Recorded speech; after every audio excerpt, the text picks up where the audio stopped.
What's going on, everyone? This is Adam, your host of Cool Places with Cool People. And today, our lucky guest is my boy over here, Alan. Hey, say everyone. Hey, what's up? Alan, a.k.a. KidCam, a.k.a. Did by Kid. What's up?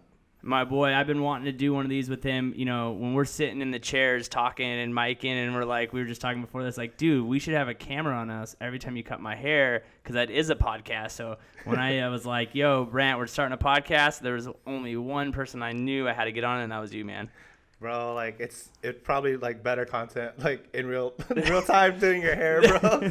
Exactly, because we're a little nervous, like, cameras on us, mics in front of us, and we know it's being recorded. So, definitely the biggest thing, man. It was crazy, and I told you when I walked in that you posted that photo of that chair in a garage. Oh, yeah. So it's like, how did you go from cutting hair in a garage to the position that you're in now, where I feel like you're 3-4 weeks booked out and you're always slammed? What was that transition for you? Man, that shit happened, like, super, like, in a blink of an eye. I mean, it didn't happen over, like, in a blink of an eye, but it seems that way. I just like most people with whatever you do, like, you kind of just start with what you have. So I mean, like, at the parentals pad, like, here's the garage, let me do something with it. So I just started from there, picked up some clippers and was like, let's figure this out. Yeah. Know? What was the transition? So, like, did you know you always wanted to be in cutting hair? And then, obviously, most guys are probably like, I want to work in a barbershop. And you're more working in a salon. What was that decision to make, and how long did it take you to make that decision? Okay, so I'm going to have to go back a little bit. I had no idea I was going to do hair for a living. I really didn't. When you're a teenager, you know everything. You're like, oh, I want to go to college and get a degree, and I don't know, life's going to be great. Get out of high school, working multiple jobs and everything. I always got told, like, quit coloring your hair like that, quit cutting it like that. I mean, I have long, boring hair now, but throughout the years, just all kinds of crazy stuff. But so I was tired of jobs telling me, like, don't do your hair like that. And I was like, you know what? I'm going to go to hair school. I don't know jack about it, but I mean, I'm going to go learn it, because that way no one can tell me how to wear my hair.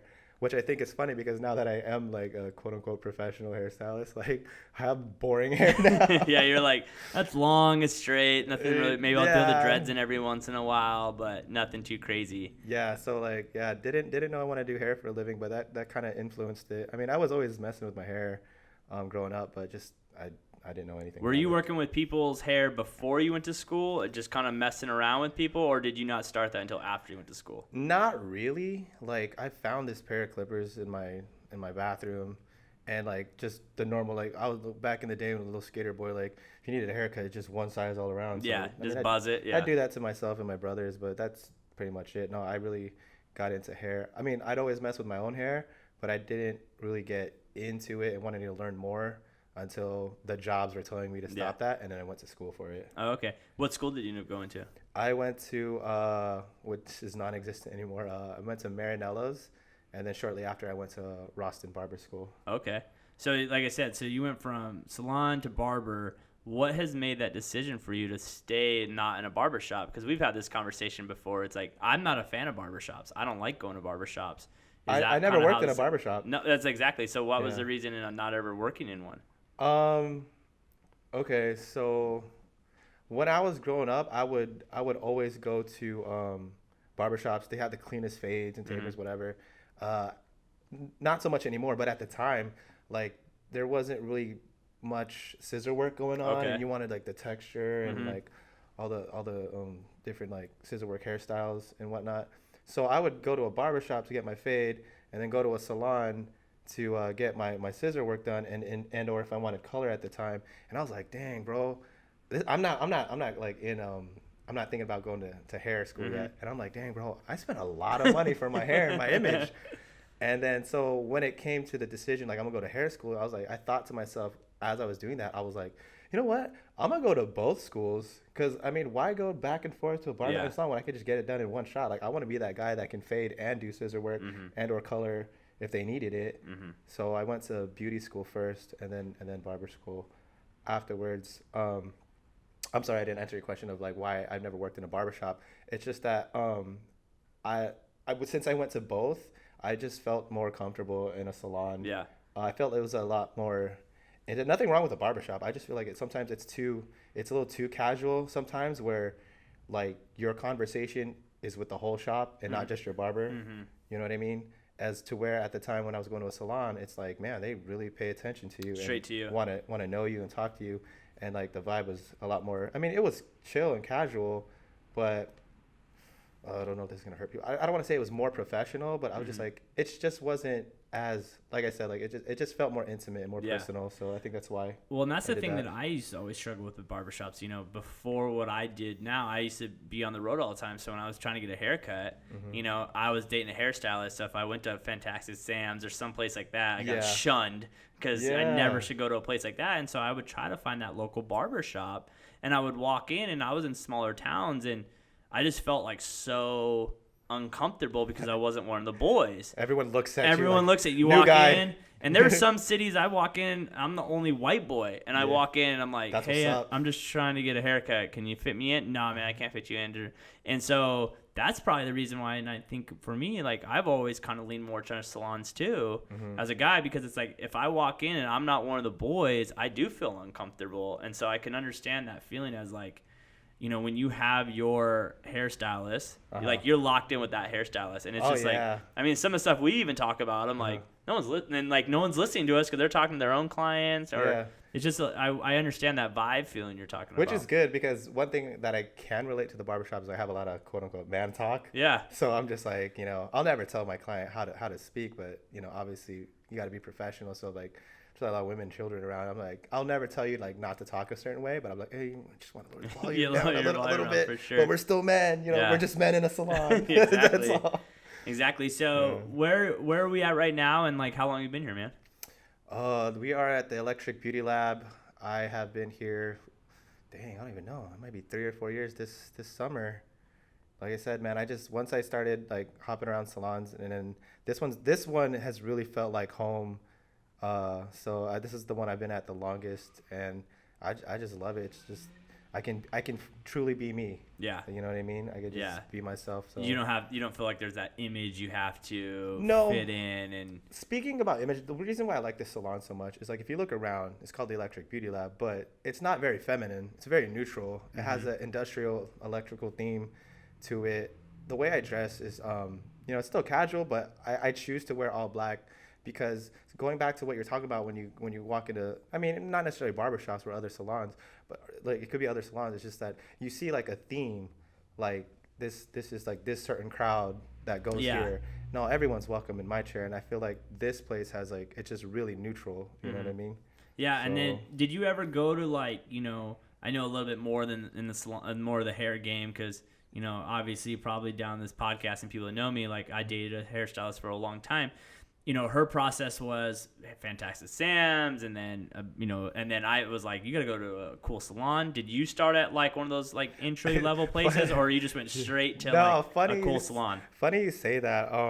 No, my hair bestie, shout out to Diza Hair. She knew, we worked together at Macy's a while back. This is before I knew I wanted to do hair. So as soon as I get out of beauty school, she just yanks me into a Fantastic Sam's.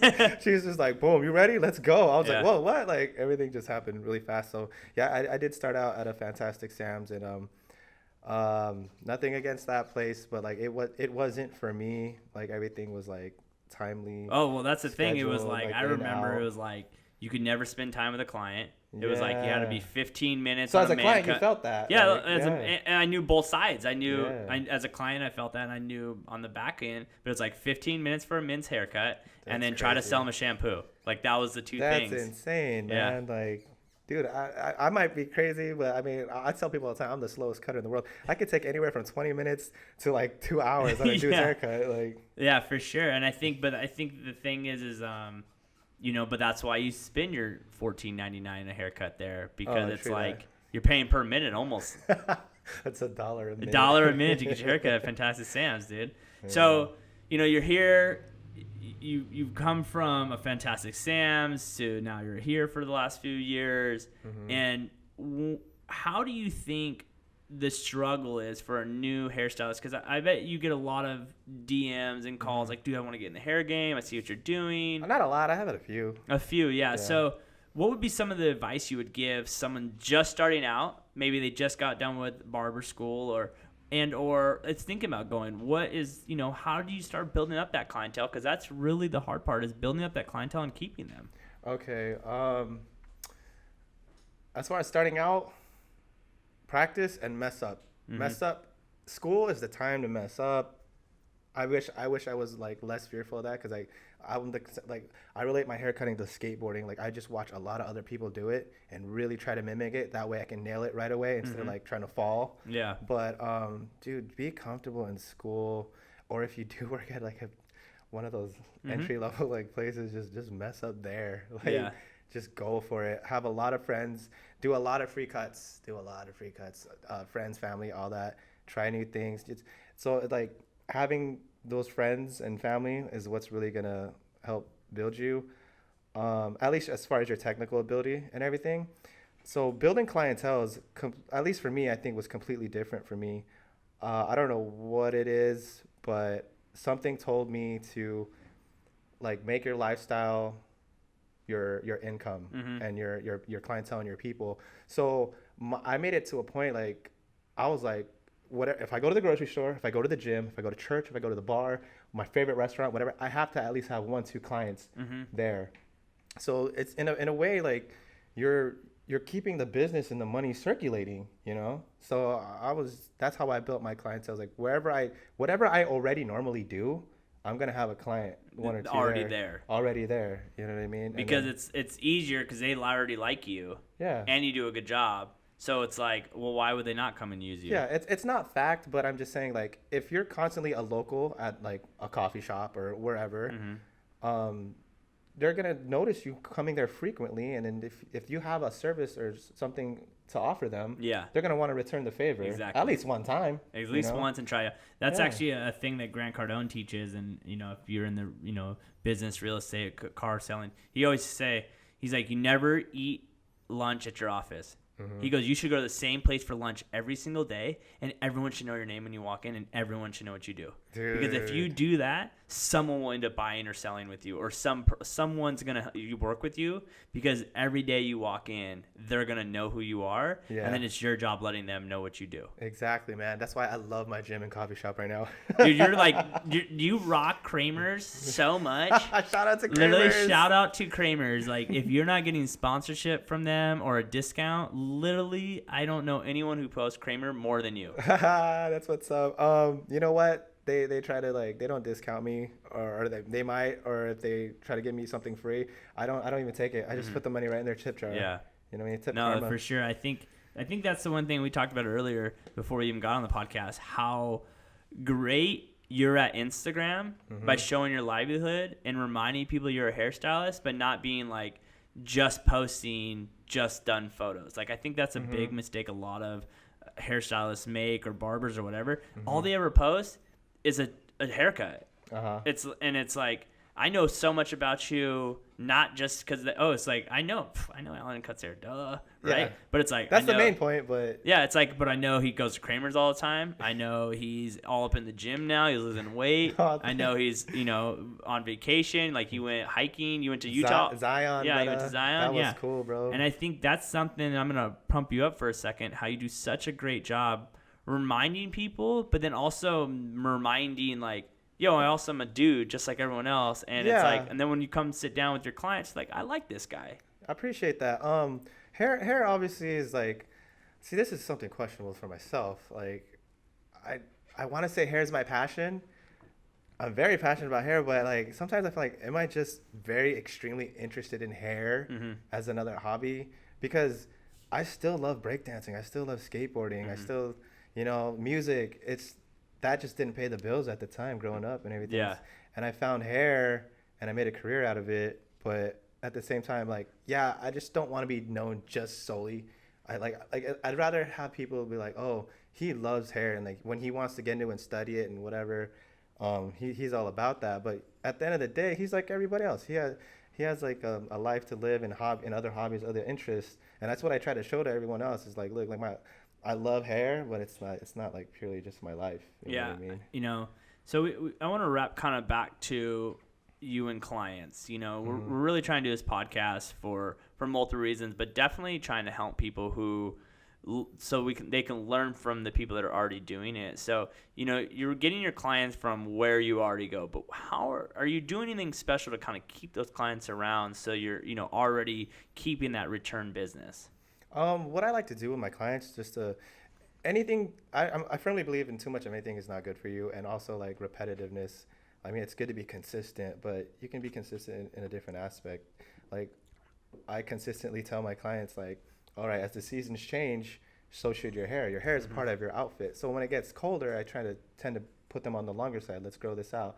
Or if it's hotter, like let's go on the shorter side. But I always keep them, I educate myself as well as I educate my clients. So it's like, if they want to do a certain style or whatever, like this is what you have to do, blah, blah, blah. But sorry, I think I was going off on a tangent. No, but hey, listen, I go on more tangents, and that's why maybe I started this podcast, just so I go on tangents, but be taping it. Yeah. But anyway, like I said, like hair is part of your outfit. So you still need to change it up. What do you wear in the summertime? Shorts and a tank top. Do you wear that in fall or winter? No, do something different with your hair. So I think what retains my clientele is that they're comfortable and they trust me that like, I feel like trying something different this time. And I try to do my best to thoroughly explain to them, like, we're going to do this. We're going to shatter this.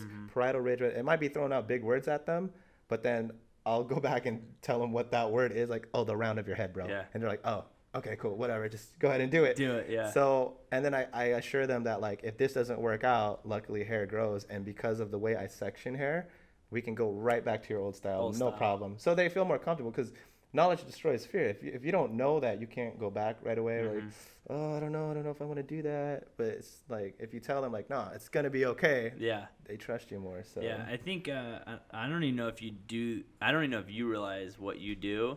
Maybe because you do it so much. But I would say the number one thing I've noticed with you when I work with you is that, and I think a lot of hairstylists make this law, is that the second person gets out of your chair, you're already being like, okay, like let's rebook. Let's book your next one. Oh, that one, dude, that move right there, I would say you don't even know, like you're not even bragging about that. That single move is so key because you're already filling that person up on the books. It's like what I do in my job where I'm like, okay, when's the next time you want me to call you?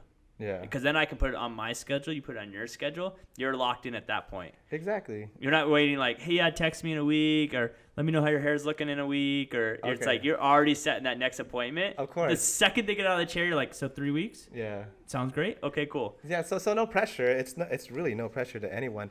But the reason why I do that now, it's just like, obviously there was a time you can call me and like, yeah, show up today. It's crazy. But to anyone that's an upcoming hairstylist barber, like eventually your clientele is gonna build, and you want to like retain certain clients and everything, but the supply and demand is gonna be there. So you have to tell them like, without pressuring them. It's just like, you're gonna be here in a week, 2 weeks, 3 weeks, whatever their frequency is. So it's like, let me lock you down now because I'm not the same barber hairstylist I was a year or 2 years ago. Like people like want to sit in the chair and they know they're going to get it done. So I just tell them like, yo, I mean, you've done it a couple of times where I was just like, bro, I don't got nothing today. No, I know, man. It freaking sucks. Like, I'm like, yo, but I always previous to text, I go, I know the odds of me getting in is very slim today. No, yeah. But if there's anything, I'll be there. That's why I try not to let it get. I just tell people all the time, like, yo, if I don't answer you right away, it's like I'm not ignoring you. I don't think I'm like this crazy awesome guy. It's just that my clientele is such a big, diverse variety. I have weeklies, bi-weeklies, tri-weeklies, monthlies, everything all in between.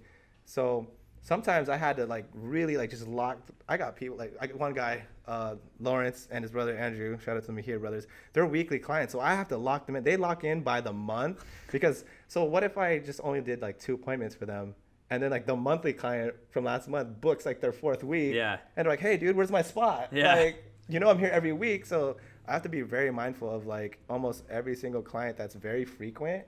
So that's why for any new people that try to get in with me, if anyone says anything like, oh, well, it's so hard to get in with that guy, it's just like, it's not hard to get in with me. It's just 95% of my clients, like as soon as they get out of the chair, they already booked. They're already rebooking with you. They already booked their next appointment, and I tell people, words are sugar free. If you stay ready, you ain't gotta get ready. So it's like these guys that are like weeklies, bi-weeklies, doesn't matter if it's Father's Day, Valentine's. Yeah, they want to look like, fresh all the time. Wedding, funeral, whatever. Like they're good to go all the time. So I mean, that's the benefit of, having a hairstylist barber that's appointment only and whatever. Well, and I blah, think blah, blah. like for me, it's like I feel like when you find that one person, because I used to have to bounce around all the time, man. It was hard finding that, and then when you find that one person, Dude, you dated a hairstylist. I felt pressure. I was like, dang. dude, You sure you want to sit in my chair? No, but the funny thing is, I'm like the least. I'm like whatever, like I don't care, like you know what I mean. So I think that's But I will say it's funny when I do when girls start talking about hair, and I start dropping like words, like I don't know a lot, but I know enough, and they're like, how do you know that? I'm like, well, I've been around the game for a little bit, so. Yeah. So, are you doing anything like in my world it's a lot of technology stuff? Are you just straight up putting people in a calendar? Are you using like follow up text or anything like that, or nothing like that? Or are you just straight like the calendar? That's it. Yeah, pretty much just the calendar. Like I tell people, I'm half old school, half new school. So like, yeah, the tools are there. There's the Facebook, Instagram. Sorry, Facebook. I've mostly been on Instagram, but straight calendar and text. And call. People are like, you should get a book. They have all these apps to book now and everything. But the thing is, because every client I have, like I said, I change their styles. One day they might want something else. It might take a little longer. It might take a little shorter. I do both men and women haircuts. So I can't have like something, I don't have it on lock to where I know it only takes me 30 minutes, 45 minutes, an hour to do a men or women's cut. Like everybody's cut is different. So for the most part, most of my clientele are regulars. I know how long it takes to do their cut. I don't want to put that out on the internet or whatever. Like, oh, it says he has a 30, 45-minute slot. Let me just book that spot. And then what if their hair service takes like an hour and a half? And then you're backed up. And then do you are you trying to, do you have a preference for men and women, or you just don't care? Oh no. No, I don't. No. Like, people are like, what's your favorite haircut to do? I'm like, the one that works for the client. Yeah. Yeah. I mean, I love how like it's like certain people can't even do certain haircuts. You know what I mean? I noticed for you, like I think I saw maybe a few weeks ago, like you're still going to training, like you're still going to classes. Oh, always, man. Like what are you trying to learn? What are you trying to get better at right now? So I just think like this is never ending. So, I mean, I appreciate all the compliments and whatever people want to compliment me on and what I do, but I'm forever a student.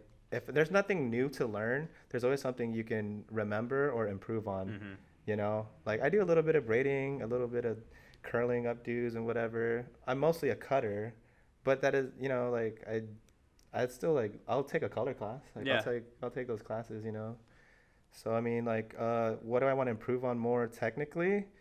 I don't know, man. Like, I guess I want to get better at braiding and maybe more like wedding style stuff. Oh, okay. Just for myself, like business wise, I not really. Like, I'm pretty good just being in the shop, like financially just being a cutter. Yeah, you're not gonna start rolling over to events and start doing weddings. But if I want, like, just for me personally, the art aspect and just being like learning more, I would like to learn like maybe a little bit more like wedding curling iron stuff, teasing hair, because I think it's cool. I think it's interesting.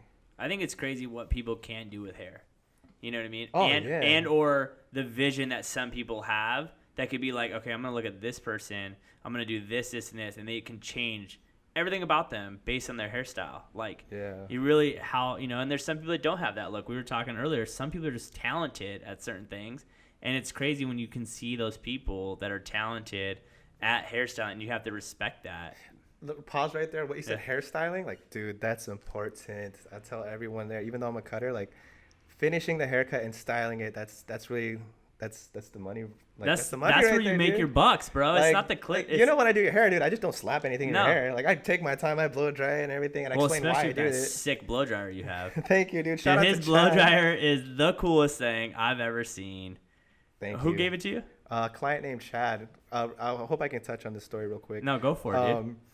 Dude comes in here. So he met me through my last salon about like 4 or 5 years ago. He's one of those walk in, like, I don't care, I'll take anyone, I don't really give a shit about my hair, whatever, blah blah. I so happen to get him in my chair, so I explained to him, I'm like, hey, what do you like about your hair, what do you not like about your hair, what do you want it to look and feel like, what do you want it to, I don't care, man, just shorter on the sides, something similar. I was like, do you have a picture or something? I can get an idea. Something like this. I'm like, and he's just like, oh, I don't care, I'm like, all right, so I do his hair and everything, and so I get done with his hair, and he goes, wow, that's a really good hairstyle. I like that a lot.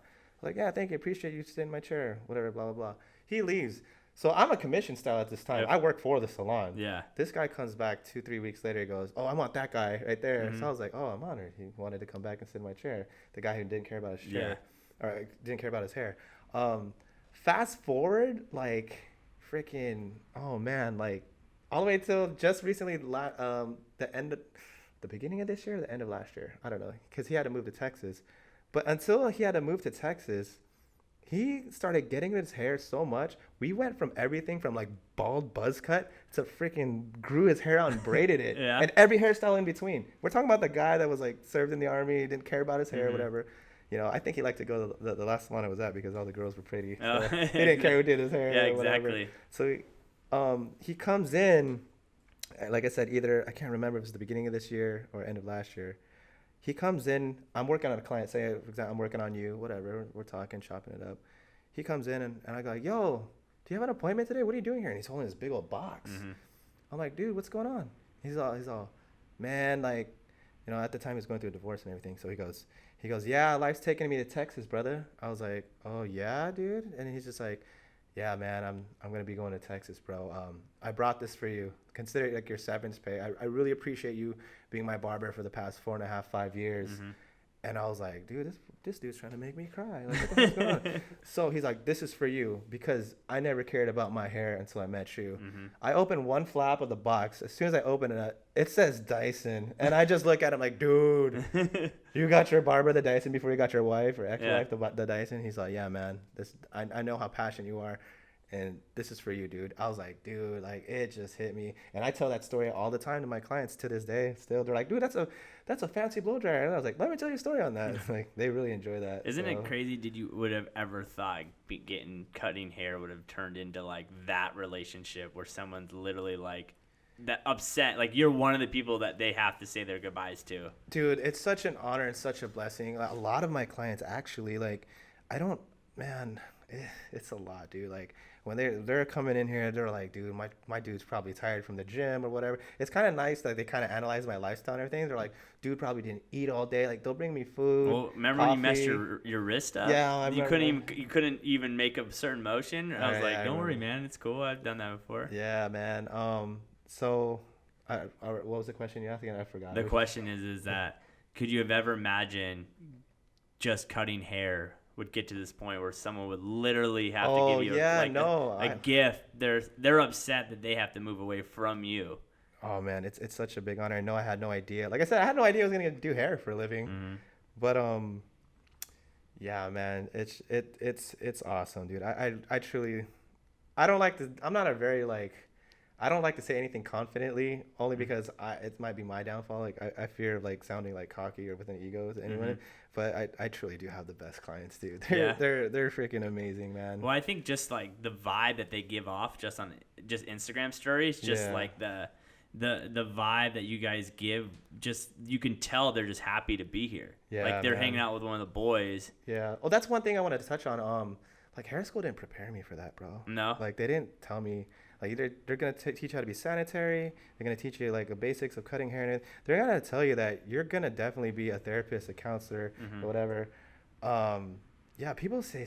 I mean, it's not all positive. Like I wish it was always positive, but some people come in and they say some heavy stuff in the chair, bro. Mm-hmm. And it's like I can't always be like, "Hey, what's up, Adam? What are we gonna do with your hair Yeah. today?" And like something happened to you, and you share it, and it's just like, "Oh, well, I'm sorry to hear that." Like, but I tell everybody all the time, it's like if I can't give you good advice, like I'll just leave you with a good word and do my best to make you smile. Cause man, I mean, I think I can be a counselor, therapist, whatever, a comedian behind the chair, whatever. But at the end of the day, like I'm just a human being like everybody else, and my whole life is more just like, just be a good person, love what you do, and just try to be of service to people. You know what I mean? I think definitely, like you just said, like confidence, and that's probably not your strong set of being like, I'm awesome, I know I'm great, or whatever. I don't like saying that, man. Yeah, it's but I weird.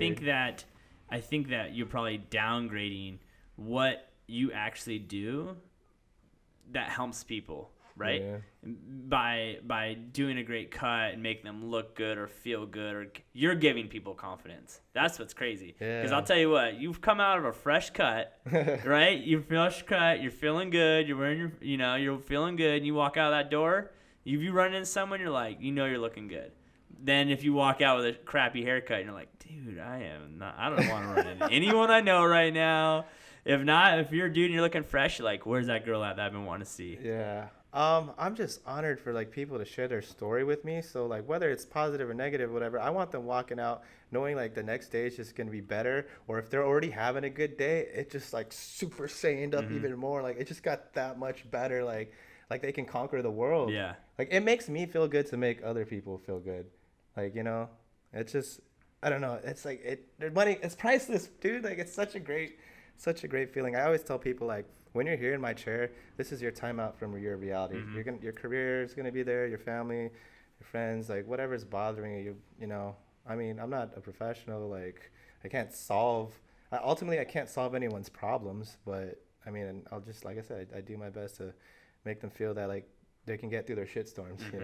Well, I think sometimes like I'll see like people in here and like you're having brews with them, and then there's like sometimes there's like 4, 5, 6 people just hanging out, especially later on in the night. Like, I mean, I think that the energy that you bring is probably what separates you from other people, and really what probably keeps that clientele around. And I don't think, like you said, that's not going to be taught at no school. Yeah. And some people have it and some people don't, obviously based on the track record that you have it, so. But what I want to end the podcast on is like, what are you trying to do? Where do you want to take this from? Like, are you ever going to open your own salon? Are you just not sure? Are you just like, I just want to cut hair for right now and see where it takes me? Or right now, like, just kind of want to cut hair, save up a little, and then just go from there. Whether like, I mean, I wouldn't mind opening up my own spot and everything. I'd still have to learn that business. I'm sure you can help me out with. Yeah, but that's when you bring me in. I'm sure that's more money and everything, but that's also more responsibility as well. I think before the podcast, right, we were talking about like, I think we were talking about that, like, you open up your spot, you have to make sure your staff's good. There's different personalities you work with. You got to see who's the right fit.